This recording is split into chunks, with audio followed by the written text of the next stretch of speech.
اگر آپ پیسوں کو لے کر ہر وقت پریشان رہتے ہیں تو یہ سمجھ لیجئے کہ آپ کی قسمت میں لکھا ہوا رزق آپ تک پہنچ کر رہے گا۔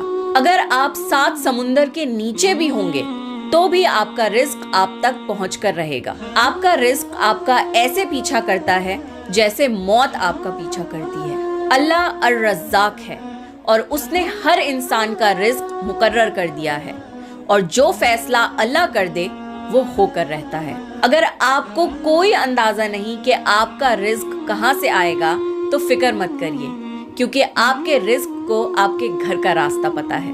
اللہ پر بھروسہ رکھیے، کیونکہ اللہ آپ کو وہاں سے رزق پہنچائے گا جہاں سے آپ نے گمان بھی نہ کیا ہو۔